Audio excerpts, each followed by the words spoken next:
62. Idleness. In 1632, Elizabeth Jocelyn gave this advice in her work, The Mother's Legacy, to her unborn child. Quote, "Be ashamed of idleness as thou art a man, but tremble at it as thou art a Christian. What more wretched estate can there be in the world? First, to be hated of God as an idle drone, not fit for his service.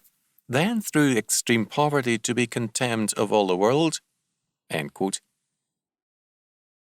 These words sound strange in modern ears, but Puritan preachers emphasized that labour was a privilege and a duty to one's neighbour, to society, to mankind and to God. The Bible tells us that man had work to do before the fall, cultivating and protecting the Garden of Eden. Genesis 2:15. Twice in Paradise Lost, John Milton stressed this fact. In 1642, the Reverend Edward Browne spoke of work and the careful stewardship of one's property as something done, quote, "for the glory of God and the good of others." End quote. When men worked honestly, they furthered their own welfare, the society they lived in, and God's purposes for their lives.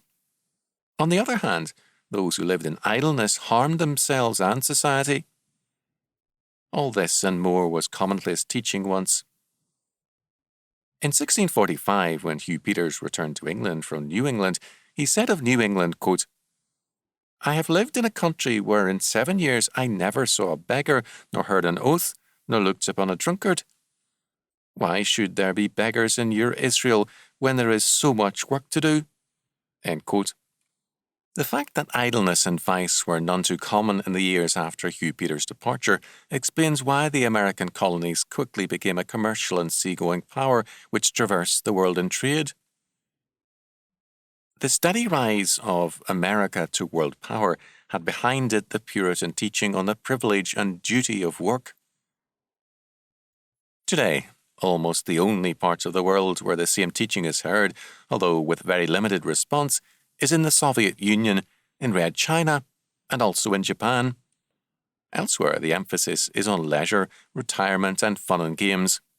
Work is regarded as a bore.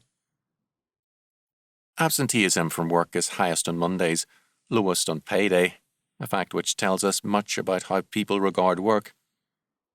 More and more young men judge a job in terms of its pension and retirement plan rather than in terms of its opportunities.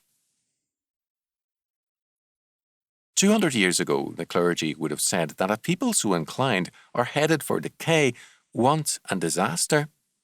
They would have insisted, and indeed often did say, that a people disliking work would soon find their life and world impoverished.